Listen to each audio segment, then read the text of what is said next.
Ulverston in Cumbria, the 16th of June, 1990. The Sons of the Desert, the International Laurel and Hardy Appreciation Society, meet to celebrate the centenary of the birth of Arthur Stanley Jefferson, better known to the world as Stan Laurel. Founded by a small group of enthusiasts and taking their name from a 1933 Laurel and Hardy feature, the Sons of the Desert has a broad membership, ranging from fanatical fans to serious film historians. Their devotion to a team of comedians whose film careers ended 50 years ago is a unique testament to the writing and comic talent of Stan Laurel.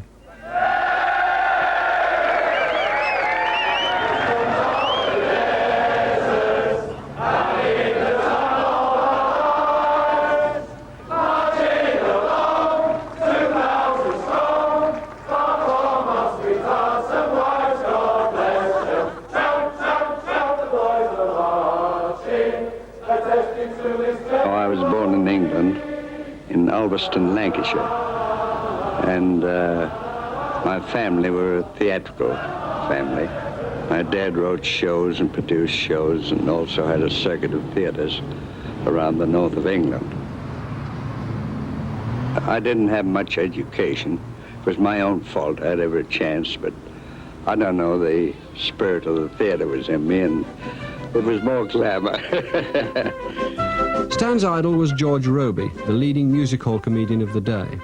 Robey's style influenced both Stan and Charles Chaplin, another rising young comic. I wasn't too successful, however, because I'd had no experience and didn't have any material of any kind. In fact, I hadn't found myself anyway. I didn't know just what kind of a comic I was or anything else, but I was just happy to be in front of the footlights. So I finally drifted into the Fred Carno company. That was Carno's London Comedians. And with the same outfit was Charlie Chaplin. And after about a year, we were booked to come over to America.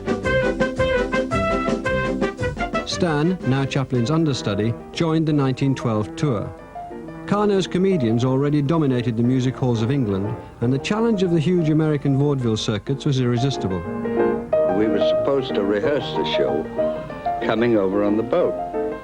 Well, we had terrible storms. We took 12 days crossing, and everybody was ill, so no rehearsals were ever gotten to, you know, one of those things. So consequently, it was just a big mix-up when we got out there. The first night in New York, opening night, and he put his shoes out to be shined, European style. Well, in New York City, they stole the shoes. So he had to go on the next night with a white tie and tails and carpet slippers. And it got such a big laugh when he came out there with carpet slippers.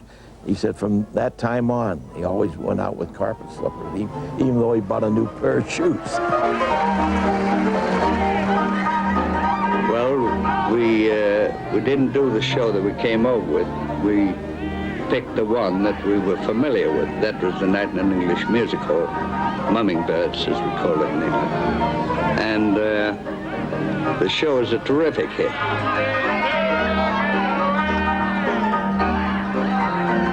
Well, certainly Carno has a lot to do with the shaping of American film comedy, because Carno was a very important influence in the careers of Charles Chaplin and Stan Laurel. Carno had a peculiar style of comedy, which was a combination of knockabout and slapstick and pathos. The talents of Charles Chaplin were quickly recognized in America, and by Christmas, he'd signed a movie contract with the comedy producer Max Sennett. In Hollywood, Chaplin drew heavily upon his music hall connections, as the 98-year-old Hal Roach recalls.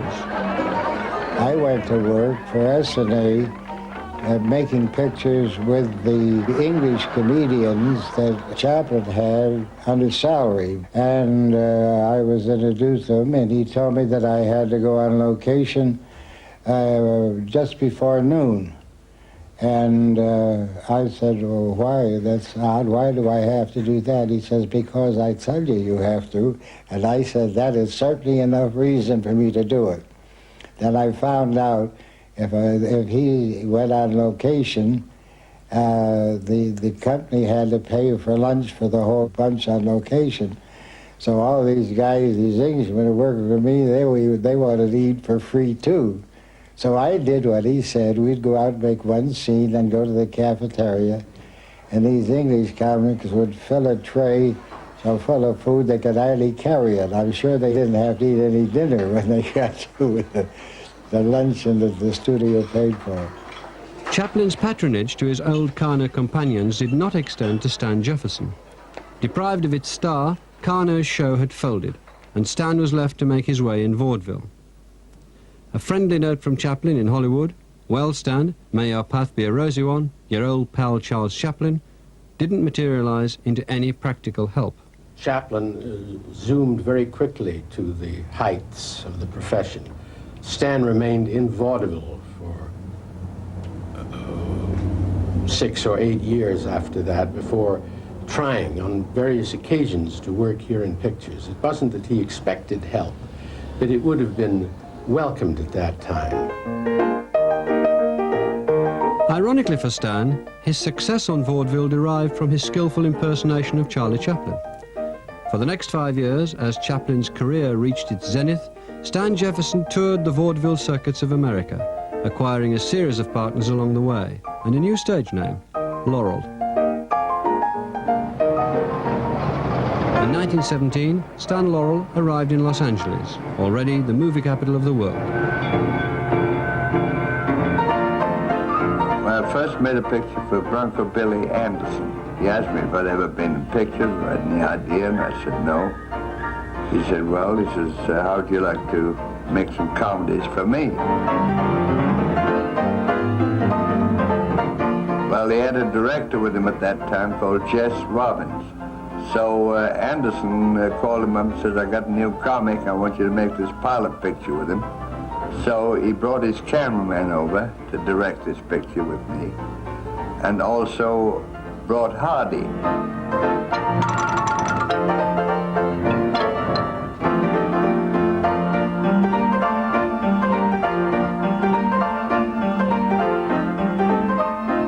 That Hardy, Babe as we call him later, he just played a heavy part. It was mostly for chase. So that's the first time that I met Babe, but only for 2 or 3 days. And then I didn't see him for probably 2 or 3 years after. Stan's path led him temporarily back to vaudeville, where his talents were again spotted, this time by comedy producer Hal Roach. I went to this vaudeville house on Main Street to see he and his wife in a show, and I thought he was very funny, and I made a contract with him there. That was the first time that I ever saw him. I made about 24 pictures for Hal Roach, and then I left and went with Joe Rock to Universal. I think Stan was always frustrated as a solo comedian because I think he was searching for a comic identity, and I don't think he ever really found it. He was always a good technical comedian. He had a wonderfully elastic body and could do wonderful reactions, and had a very expressive face and a very expressive body.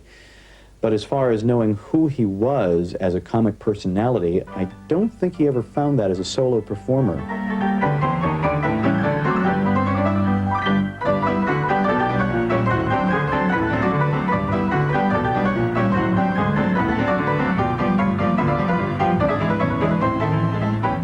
Between the years 1917 and 1926, Stan made more than 70 one- and two-reel comedies.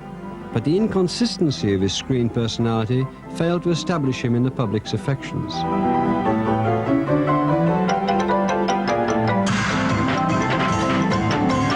His most successful work relied on the parody of dramatic pictures, where he had a definite character on which to base his comedy. Real stardom eluded him.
I wasn't too successful as a comic.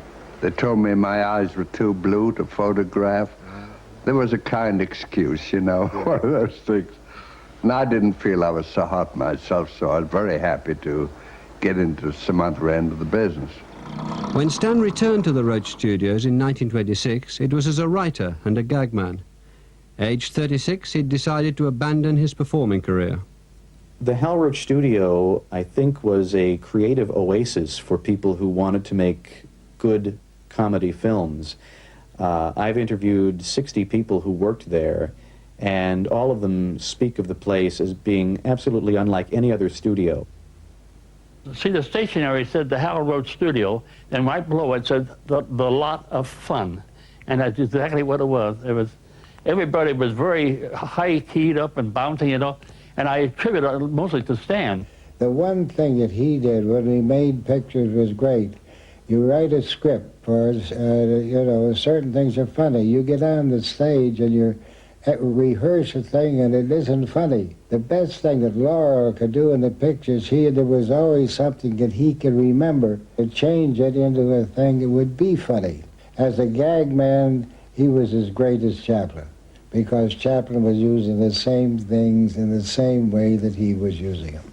Oliver Hardy at that time, the late part of 1925 and early part of 1926, Oliver Hardy was a contract player at the Hal Roach Studios. He did a number of different roles. Sometimes he would be the villain, sometimes he would be a supporting comic, and there were a few films which Stan directed which featured Hardy in the cast. You would think that they would have done more films together than the 3 or 4 that they actually did collaborate on, but somehow they had a remarkable way of avoiding each other while they were both under contract at the Roach Studios. Oliver Babe Hardy had already appeared in over 250 silent comedies. Oliver Hardy was as good an actor as there was in the business. And as I say, everything that he did, I mean, his character, he built that character himself. Nobody else built it, he built it. And no director had to tell him what to do. By the time they were ready to shoot the thing, he knew exactly how to do it himself and did it. As Oliver Norval Hardy tells it, a leg of lamb brought them together. I don't know if you recognize that voice, Mr. Laurel or Mr. Hardy. You should. At the time, he was production supervisor at the Hal Roach Studios, and later he worked on your pictures, now known the world over as the famous writer-director of Going My Way, Bells of St. Mary's, My Son John, many, many more great hits, your good friend, director Leo McCarey.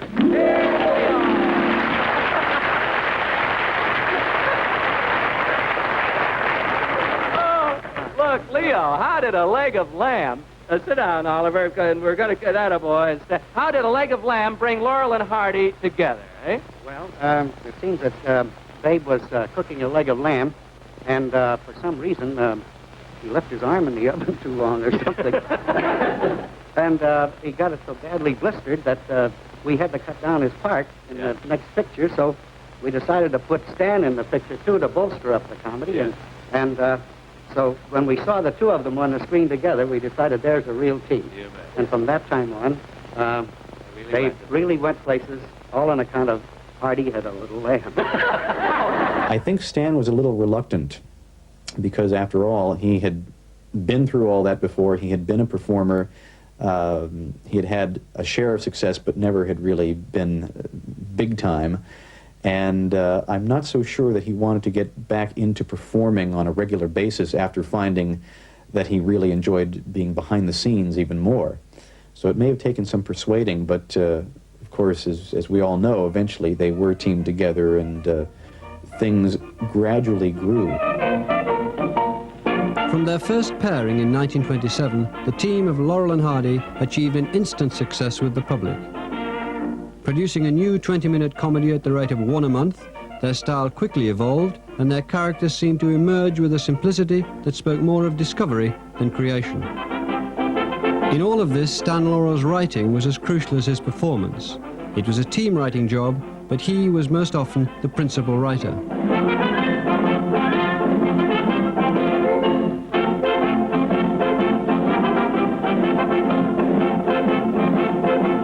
For both Stan Laurel and Oliver Hardy, stardom had come late in their careers, and ironically, at a point when the cinema was about to undergo the traumatic change over to sound.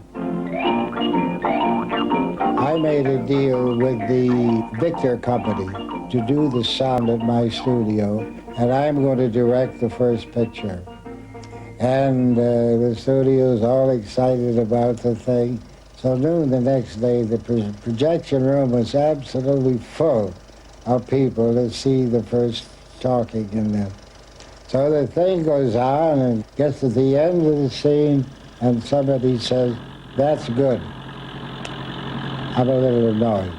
I'm directing the picture, I'd written the picture, and I decide what's good or bad.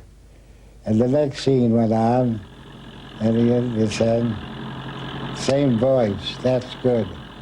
I'm a little madder. The third scene comes on, the voice on the same, and I'm stop the projection room. I directed this picture. I run this studio. I'm going to decide whether the thing is good or bad. Now, who the hell is it in this outfit that is saying that's good after the finish of every one of my scenes? And there was a silence for a few seconds, and then the girl that does the thing, and he says, "I'm sorry, Mr. Roach, but that's you."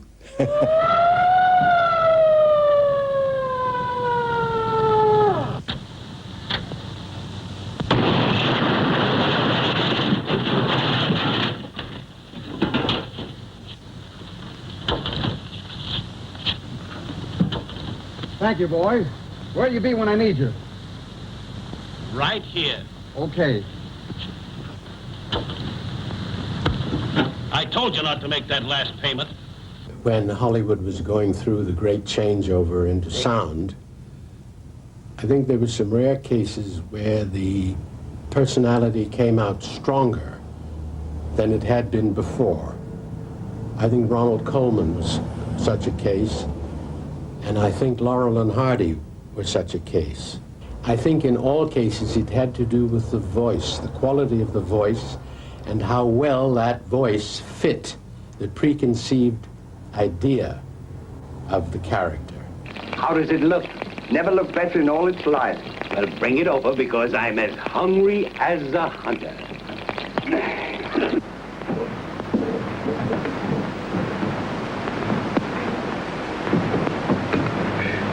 Where's the rest of it? It's shriveled. Well, I'm glad you didn't bring a sardine.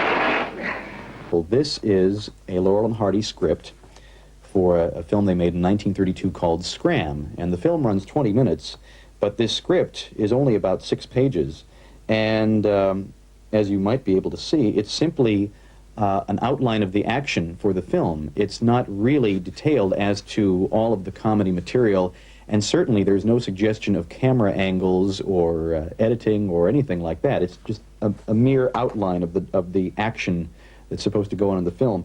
And occasionally you can see here 2 or 3 lines of dialogue, but that's it. Generally the dialogue was improvised on the set. The night before he'd shoot something, some of the writers, Charlie Rogers and Harry Langdon and people like that, would come over and they would laugh, and I can remember a lot of laughter coming from the den. I can also remember, the den smelled so bad when they'd leave, because some of them were cigar smokers, and I was always glad to see them go out the front door. Babe never participated. Babe was always out on the golf course over Riviera. He'd be a good golfer, and he would always come in around 9 or 10 o'clock driving in from the golf course. But Stan always stayed on. Their personalities were completely different. And it was sort of the attraction of opposites in that regard. because Oliver, Babe, brilliant as he was in the day's work in the shooting, at the end of it, that was the end until tomorrow. Not so with Stan. There was still cutting to be done, and timing, and testing those scenes in front of an audience at some little neighborhood theater somewhere where they could sneak the pictures. But Babe left all that to Stan, quite rightfully so. I mean, they didn't need two geniuses at work on these pictures.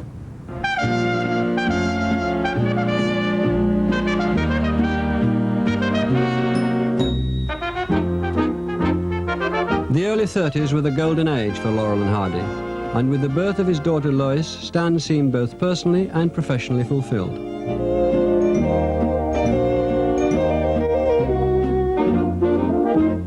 He thought the world of Babe and thought he was really a funny, funny man. When he'd watch the films, he wouldn't be watching himself. He was always watching Babe. And Babe knew that my father would make the best decision. Like if he wrote something, maybe they'd try it 3 ways, but my father would have the say-so of which way they did it to go, because he knew what worked. It was the love and respect that they had for one another. They were one of a kind team. They just belonged.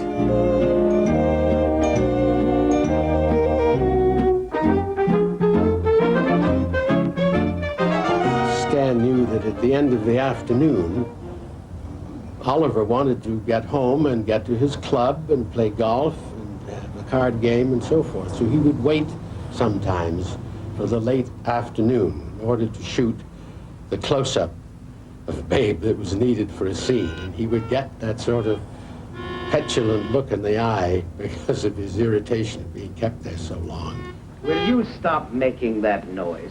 If you can't play a tune, put it down.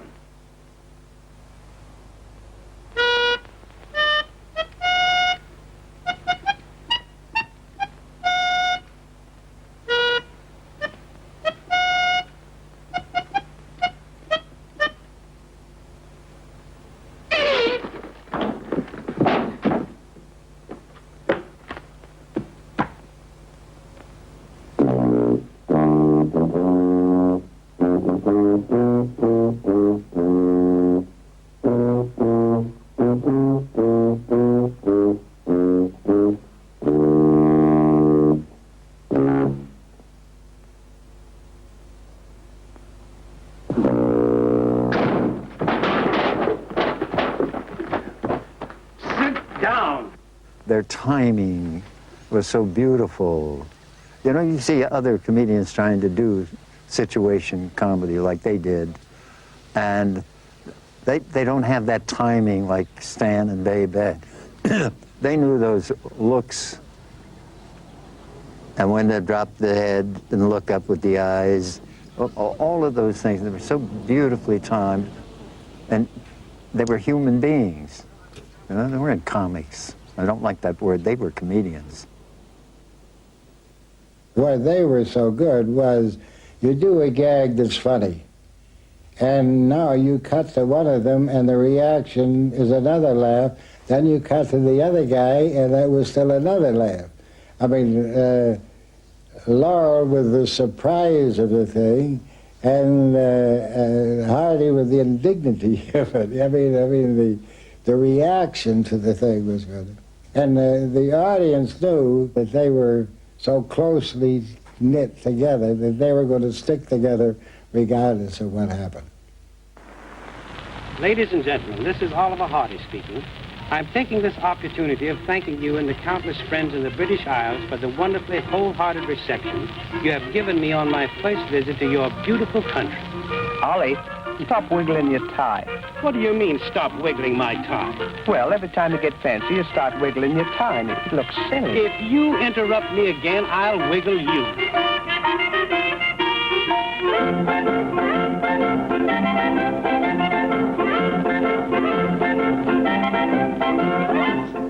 They had been working in a little bit of a cocoon at the Hal Roach Studios.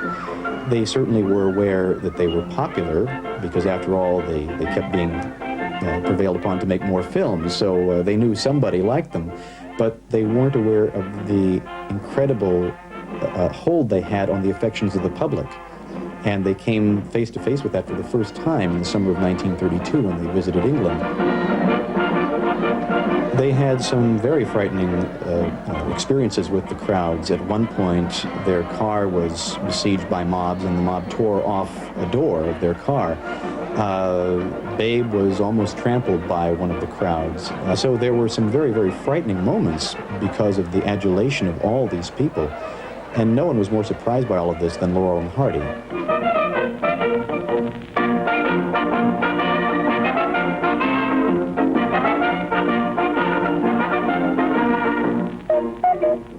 Back in Hollywood, their careers were destined to change. The two-reelers were very successful, but Laurel and Hardy had to make feature films out of necessity. Hal Roach did not want to make feature films. The Hal Roach Studios specialized in short comedy. Hal Roach would have been very happy to continue making two-reel, one-reel short comedies. They went into feature production because the double feature in the United States made it impossible for the theaters to use a half-hour comedy. And all they could use was features. And where I made the mistake of my life, I should have made about 40-minute comedies, and I could have sold them as a second feature. But I wasn't smart enough to do that, so I went into making feature pictures with them. The result of that was that there were some more constraints on their ability to improvise. After all, the feature films were much more expensive than the shorts. The shorts generally cost about $15,000 to $20,000 to make. The feature films could run as high as $600,000.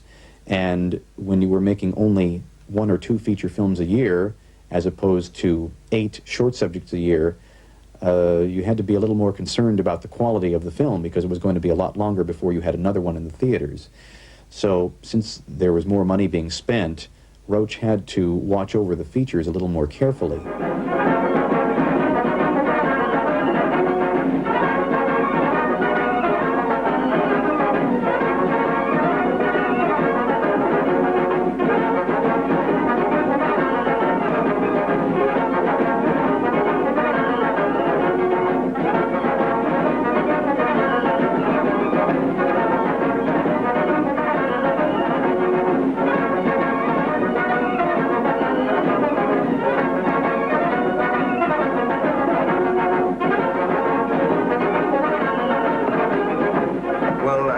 It lacked very much because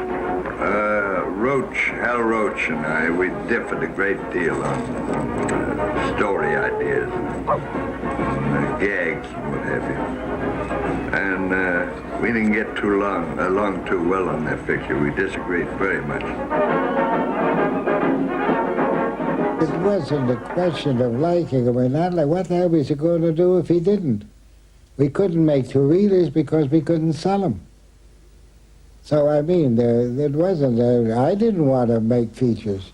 Nobody wanted to make those kind of features. But we either had to make features or do nothing.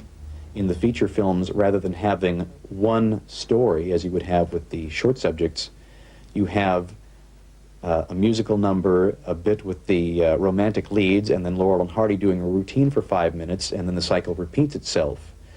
And as a result, I think that audiences today are a little bit less satisfied with the feature films than they are with the short subjects, because the short subjects are pure Laurel and Hardy, and in many of the feature films, it tends to be a little bit diluted by the addition of the other elements. Now, when I fill this with wine, I'll hand it to you. Then you pour it in there.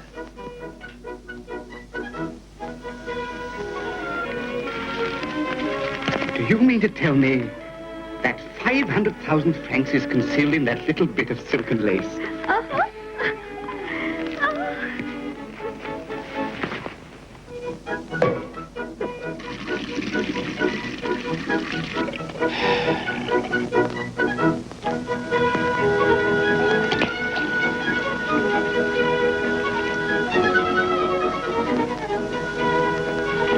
I'm sure that Stan knew, as Roach did, you just couldn't sustain pure Laurel and Hardy comedy for an hour and a half.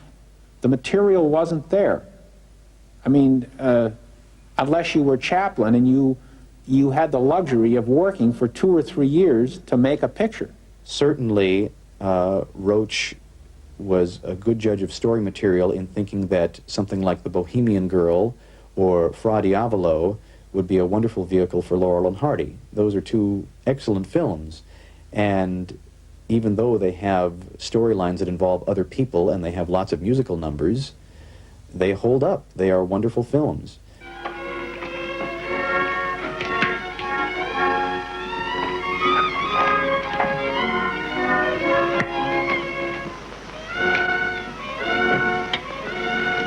Let me look at you.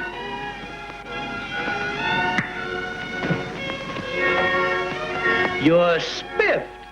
Where the whole thing fell apart was when I bought this musical in New York, and I got on the train to write the story of the musical. And when I got into the studio, I was so pleased with everything, of buying it and having the script. I called all the writers in, and Stan and Babe were not working, and they weren't at the studio. So, I mean, the writers all knew that what was the next picture going to be, but they also knew that Stan Laurel couldn't have had any part in it. So he was so mad that he said he couldn't do it because they couldn't wear the derbies for no reason at all. And finally got to the point where I had bought it. I said, all right, you make it. And I had nothing to do with it at all, and he made a lousy picture.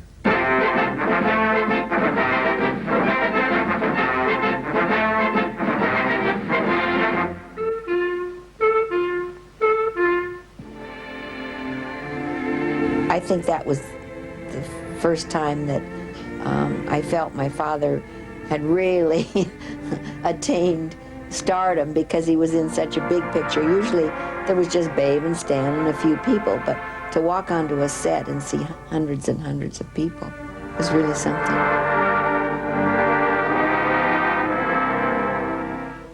Maybe it is the film in which Roach felt that it was no longer one big happy family where they were all on the same wavelength. And who's to say who would have been right in that matter? Babes in Toyland is a wonderful film as is, and of course the storyline they ended up with was one that Stan worked on. What do you think of that? Pipple. That's the silliest thing I have ever seen. Try it. I don't want to try it. What, can't you do it? Well, certainly I can. What do you mean, can I do it? Give me that stick. Get over there. It's a certainty that anything you can do, I can do. What, for instance?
Laurel and Hardy had a contract problem with Hal Roach in 1938. They were always under separate contracts. They were never under contract as the team Laurel and Hardy, which worked to Hal Roach's advantage, because when he had one under contract, he could get the other for a lower price than he might otherwise get. And finally, in 1938, the boys decided to put up a united front, and Stan elected to wait out for about a year and a half and wait until Hardy's contract was finished. Both the guys were getting old. I mean, they were been in, you know, they were getting to the point where they got wrinkles and gray hair and so on. And it was going to be, no matter what happened, they were only going to be good for a short time longer. In 1939, Hardy's contract with Roach finally expired, and after a period of negotiations, Laurel and Hardy eventually signed 2 more separate contracts, but at least at this time, they both ran for the exact same period. They didn't terminate at different times of the year. So it was the next best thing to having a contract as a team. The same day that Laurel and Hardy signed their new contracts with Hal Roach, they were loaned out to an independent producer by the name of Boris Morris, where they made a film called The Flying Deuces. It's really the only film that Laurel and Hardy made away from Hal Roach that approaches the quality of the Hal Roach films, and that's because, to a large degree, Stan Laurel was involved in the writing of the film. There's a nice pickle we're in. Shot at sunrise. I hope it's cloudy tomorrow. Say, Ollie. What? Do you still want to come back as a horse? I don't care if I never come back.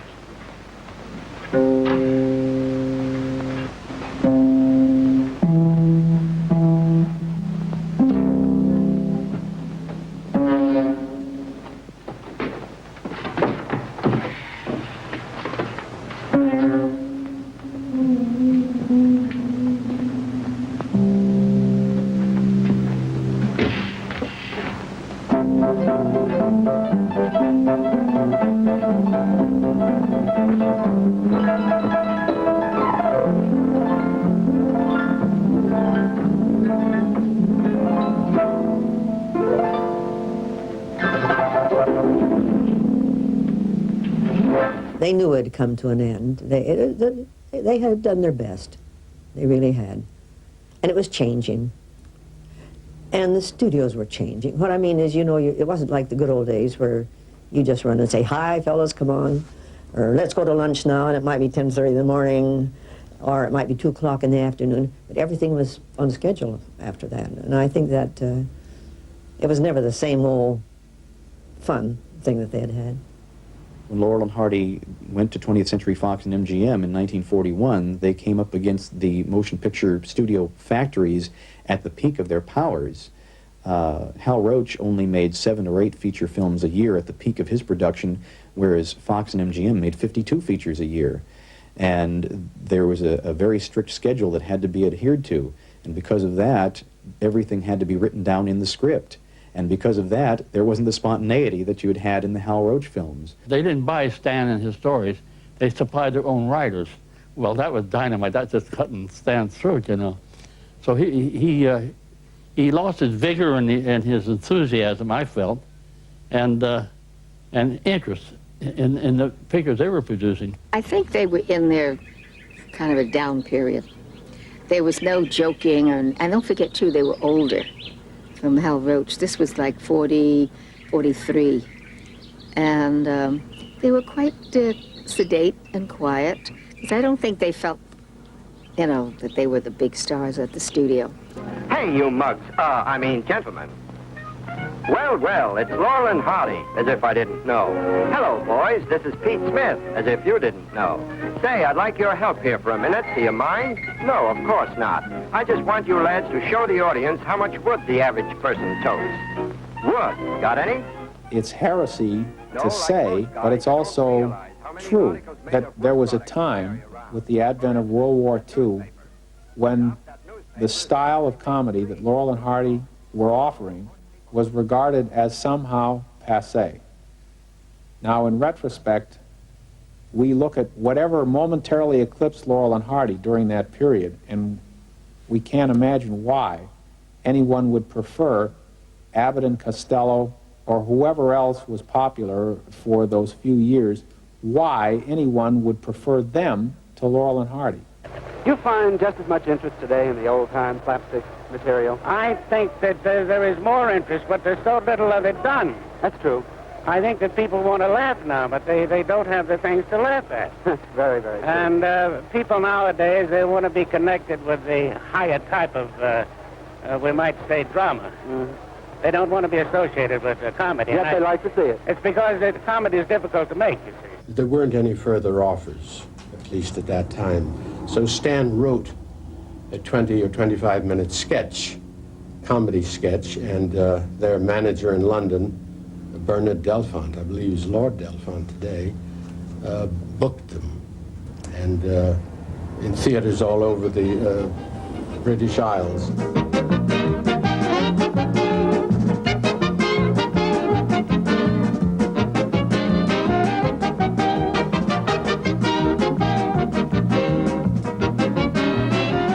It was an ironic consolation to Stan Laurel that his career had come full circle.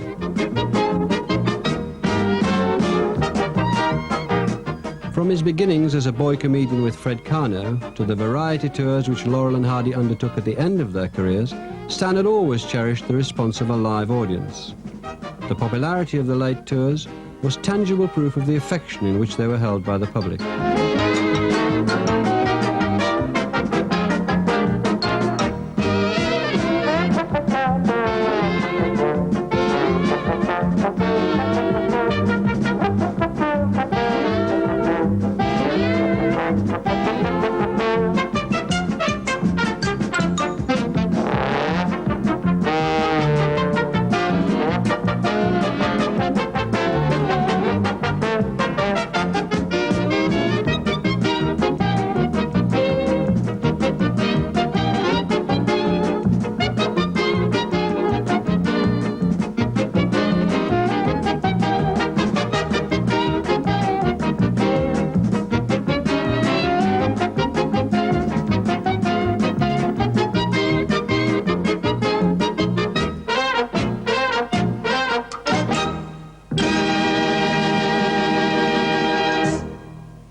In spite of the satisfaction they derived from the European tours, the grueling schedule took its toll. In 1954, Oliver Hardy suffered from the first of a series of heart attacks, and Stan Laurel, in turn, succumbed to a minor stroke. After Stan had had a slight stroke and came home from the hospital, he was in a wheelchair for the first few weeks. And the Hardys, for some reason, hadn't been able to go to the hospital to see him, so they came to the house on Franklin Avenue. And, you know, that could be a very difficult moment. It certainly was. And the bell rang, and Mrs. Laurel went to the door, and there was Oliver and Lucille. And they came in, and they could see just over there Stan sitting in the wheelchair. And he looked toward them, but he didn't speak. And Hardy, it was just absolutely brilliant. He stood there, he looked at Stan, and he said, "Well, here's another nice mess you've gotten into." And he walked over to him and kissed him on the forehead. While Stan Laurel gradually recovered his health, Oliver Hardy visibly deteriorated. He suffered a debilitating stroke from which he was not to recover, and on August the 7th, 1957, he died. One thing with my Uncle Babe, I think, comes to my mind more vividly than anything else. When I would visit the set, and there was always a red light over the door when they were shooting, and I'd have to wait until the red light went off, and then I'd enter the stage. And when he would see me, he would start singing "Shine on Harvest Moon," and he usually put me up on his knee, and that's a real fond memory of Uncle Babe. Shine on, harvest moon, up in the sky. I ain't had no loving since January, April, June or July. Snow time, tain't no time to stay outdoors and spoon. Shine on, harvest moon, for me and my girl.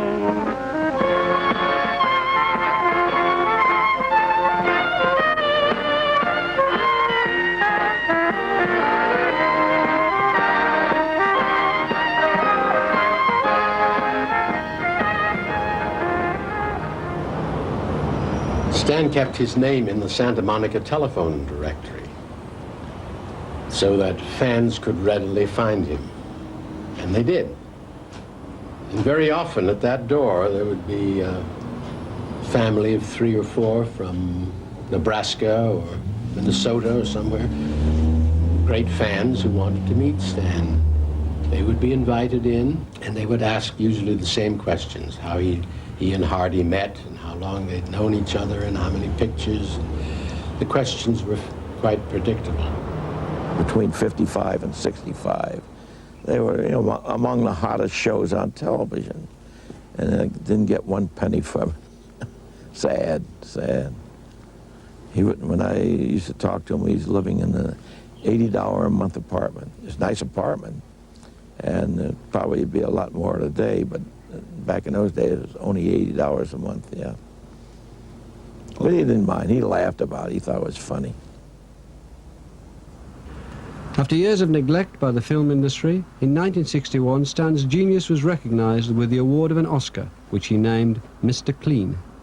I don't think anybody is making that kind of comedy now. The one thing that I am certain about is that people's ability to laugh and wanting to laugh is not a bit different today than it was 100 years ago. And they laugh at the same things. I'm sure he just, it would be hard for him to believe that they're really, in a way, more popular today than they were when they were making the films. Even those people who say were in my age and were in high school at the time, maybe they didn't think much about Laurel and Hardy. But today, they've changed their opinion, and their children and grandchildren are enjoying Laurel and Hardy. I've seen the Laurel and Hardy films, almost all of them, dozens of times, so there are very few surprises in the films left for me. I know all of the gags, but I just love to be in the company of those 2 characters because I find them to be such genuinely nice, lovable people. I just like to spend a little time with them once in a while. And maybe that is why the Laurel and Hardy films continue to have such great popularity when other comedies of that era have been forgotten. They have that element of love in them, which I hope is something that people are going to react to for decades to come. In closing, I want to say that all my years of experience being with Stan and Babe, I am definitely convinced that there'll never be a day in the future that they will be duplicated, because there is not that talent anywhere. God bless them.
Hot